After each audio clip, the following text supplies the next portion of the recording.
Herd immunity, the phrase, is bandied about in the press on a daily basis. It is used to shame and strike fear into the hearts of policymakers and parents. What is it? In this segment, Dr. Wakefield clarifies the theory of herd or community immunity. Who understands herd immunity?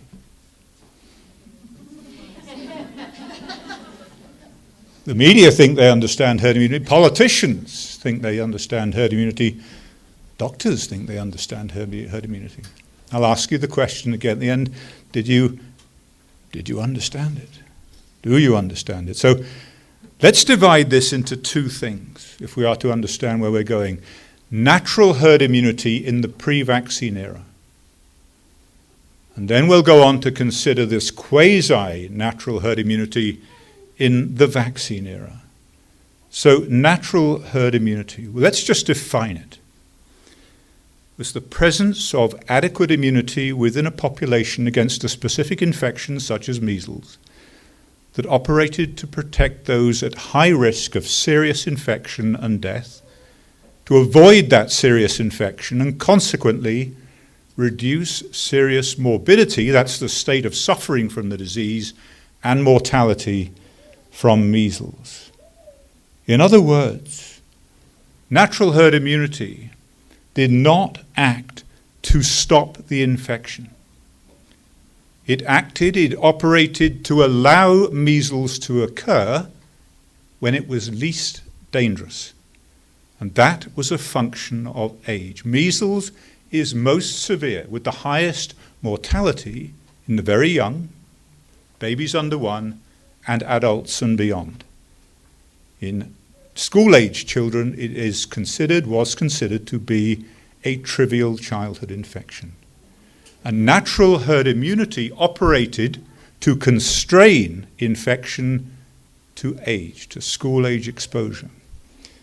This, I cannot overemphasize the importance of this graph. This graph I could show you for any developing country, but has been produced by analysis of longitudinal data, it's data over time from the UK and the US in particular. And this is the mortality from measles in children during epidemics of measles over time. Exactly the same trend has occurred in the United States of America. Measles used to be, around the 1920s, a major killer of infants in particular. 1,200 per million dying during epidemics. And then there was this precipitous fall in case fatality rate. An extraordinary consequence of natural herd immunity. To the point where there had been a 99.96% reduction in case fatality rate by the time the single vaccine came along. There was a dramatic decrease before antibiotics came along to treat secondary bacterial pneumonias, because many of the deaths were due to people getting bacterial infections of the lung in the face of measles infection. None of this was due to medicine. None of this was due to medicine. And people will say, well, this was due to improving socioeconomic circumstances. That's not good enough. It's not good enough to say that without asking, what does that mean? Because if we are going to understand what led to this, then we will understand what natural herd immunity actually means. So what caused this dramatic fall in case fatality rate? Let's take the average American family. Many of you young people don't even recognize. These are the Waltons, okay? These are iconic. There are a lot of children in this. They may not be typical of Mormon, of course. They may have many more children. But this was the typical American family in the era when vaccination was not available for measles. And this describes perfectly the pattern of social transmission that led to a change in the age of exposure and a change in the intensity of exposure. Because the two major killers are the age of exposure and the dose of exposure, and then interrelated. Now, John Boy has no older siblings, so he will not get his infections early. He will get his infections when he goes to school. And he will be an index case. And he will come home and he will infect his home-dwelling siblings. Now just imagine, you're in a situation where there is dense crowding, slum dwellings, large family size. That what you have is the index cases are exposed in the community at school or elsewhere. They come home, they infect their home-dwelling siblings. And so the home-dwelling siblings will get a higher dose of exposure because they will be exposed for longer. So if you share a bedroom and you're coughing over your home-dwelling sibling all night, they will get an even higher exposure. If you share a bed, they'll get an even higher exposure. And so you see this age-dependent mortality and morbidity from measles emerge. John Boy will not succumb to the infection. His baby sister is much more likely to succumb. And if there are more index cases, in other words, 3 or 4 siblings at school who bring the infection home, that is a massive dose of exposure to the youngest child in the family. So age and dose of exposure were intimately related. And mortality occurred in those secondary cases who were exposed younger and at a higher dose of infection. And as social circumstances changed, slum dwellings diminished and disappeared, family sizes came down, nutrition improved, and the dose of exposure to the secondary cases changed as a consequence. So this social pattern of virus transmission was a major determinant of the severity of the infection and the mortality from that infection. Does that make sense? So now we can begin to understand why social patterns of transmission were responsible for that declining mortality. There's one other factor, and that is the mother. Babies are most susceptible to the outcome of measles under the age of 1. Intuitively, not only due to dose of exposure, because their immune system is not developed to the extent that it can deal adequately with the infection. Nature, natural herd immunity, has provided for that. And that is, mothers who had measles give excellent, natural measles give excellent transplacental and breast milk transfer of antibody that protects them during that crucial period of increased susceptibility. So historically, babies were protected for the first year of life by maternal immunity. Measles vaccination doesn't do that. So mothers that have had measles vaccine do not confer adequate passive immunity upon their babies. So you had these two things that operated to constrain the age of exposure. Let's go back. You had maternal immunity protecting babies under 1, and then you had infection with measles at school age that led to lifelong immunity preventing infection in adulthood when it became a serious infection again. Natural herd immunity operated to constrain the age of infection to a time when the disease was less serious. And that is the consequence of natural herd immunity. And that is what vaccination has to pit itself against. Can it ever emulate that? Can it ever compete with that? Can you ever do anything that will produce such a dramatic effect? Here's the question: what would have happened if we never vaccinated? What would have happened to that curve? We can only speculate, of course, because we vaccinated, we don't know. But it certainly looks as though it would have decayed to almost zero mortality. And people say, well, mortality, what about morbidity? Morbidity, severe morbidity, the worst end of severe morbidity is mortality. And so the severity of the infection, not leading to death, but just severe infection, encephalitis, for example, or pneumonia, will have paralleled that curve. So we can take that as a proxy for the severity of the infection. Measles was becoming rapidly a more and more benign disease. So why did we vaccinate? Well, I'm not the first to ask that question.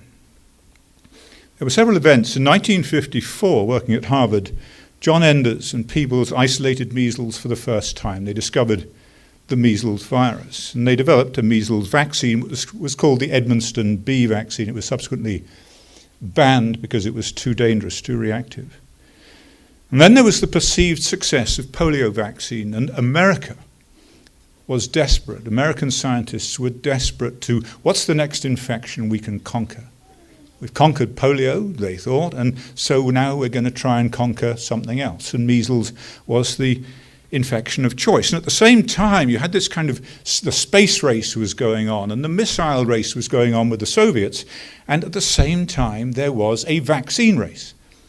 And the Russians had produced the Leningrad 4 strain. They were starting clinical trials of measles vaccine, and America wanted to get ahead. And so in 1961, JFK wrote to a meeting at the National Institutes of Health of experts in infectious disease, describing measles as a formidable and widespread threat and urging them to produce a vaccine. At that meeting was Sir Graham Wilson from the UK, Fellow of the Royal Society. He was one of the world's authorities on contagion, on infectious disease. And he said, hold on, just wait. Measles is one of the inevitable but relatively unimportant maladies of childhood. He added that in England, and I dare say the US, 1 in 100,000 children dies. In Scandinavia, this is about 1 in a million. What is peculiar about the child who dies? Is that not the question we should be asking? Rather than rush into mass vaccination for every child, shouldn't we be asking the question, what makes that child unusual? So what Scandinavia had achieved at that time was effectively universal infection with the eradication of death. He said, what is the real burden of measles, and what is it about the child that dies that merits further study? To introduce a vaccine without further study would be unethical. However, Dr. Langmuir was there, and he was the head of what was the sort of forerunner of the CDC. And he quoted Sir Edmund Hillary on responding to this, why should we do it? Sir Edmund Hillary was the first to scale Everest with Sherpa Tenzing, and when asked why he did it, he said, because it was there. And this was Langmuir's response, because it's there. It's not terribly scientific. And he went on to qualify that, and this is extremely important. Please bear in mind the media today about the killer disease, about measles deaths. In the US, he said, measles is a disease the importance of which is not measured by disability or deaths, not measured by disability or deaths, but by human values and the fact that the tools which promise effective control and early eradication are becoming available. It was nothing to do with the severity of the disease or the fact that it was causing deaths, that the vaccine was proposed to be given to every child in America. That is what the head of the equivalent of the CDC said at the time. I do not understand what this means, but by human values. Does anyone understand what that means? I don't. The tools which promise effective control and early eradication are becoming available, and we can because we should, therefore. Sincere belief and the assurance that eradication was achievable not only in fact, but within a short space of time. So these are the promises that were made effectively to the American people, to JFK, to everybody else, that we have the tools available to eradicate the infection in a short space of time. Enders himself, who discovered the virus, said, just hold on a minute, a measles vaccine is only desirable if it confers immunity that's comparable to that afforded by the natural disease. In other words, the vaccine reproduces maternal immunity, passive immunity, and it's for life, because one dose of natural measles produces immunity for life. So that's what a vaccine must emulate, and if it doesn't, it's a problem. Natural measles equates to lifelong protection, while a transient or imperfect immunity would produce a more dangerous disease because it would displace the age of susceptibility. If the vaccine only worked for 5 years, and you get measles when you're an adult as a consequence of that, then it's made measles a more dangerous disease. And this is exactly what's happened with mumps. So, an imperfect vaccine would have the effect of pushing it out again, of actually displacing the age of susceptibility to those ages when the disease became more dangerous, back into infancy and into adulthood. That's if a vaccine didn't work. Could we or should we? So the vaccinologists at the time, not Sir Graham Wilson, the vaccinologists won the day. And they won the day because they promised that there would be protection from a single shot, and that single shot would produce protection for life, that there would be no permanent injury, brain damage or death, that measles would be quickly eradicated from the planet, and the vaccine virus could not be shed. It's a live virus, so it replicates in humans. It couldn't be shed from the vaccinated person to a susceptible person. That's called horizontal transmission. It's a line which as a screenwriter now, and I try to see this as how would we predict the end of this story? What's the third act of this extraordinary narrative? And who is the protagonist? Whose journey must we follow and try and understand as to whether this is going to be an Aristotelian tragedy or a comedy? I was looking for a protagonist, and I found one at the meeting. The name is gone. Mark will remind me, where they fudged the data on thimerosal in vaccines. Simpson Wood, thank you. And there, a public health immunologist from University of Colorado in Denver was talking about the comparison between vaccinologists and environmental health doctors. And he said, the difference between us is that we as vaccinologists do not entertain uncertainty. We do not entertain uncertainty. Science is predicated upon uncertainty. What an extraordinary statement. You're changing the dose, the age, the strain, the combination, the excipients. You're changing everything about the way that person, that child, is exposed to natural infection. You're perverting the entire thing, and you do not entertain any uncertainty. What madness is that? Louis Pasteur himself said the greatest derangement of the mind is to believe in something because one wishes it to be so. So which of these promises have been kept? Which of the promises from that NIH meeting in 1961 made to the people of America have come true? Not a single one.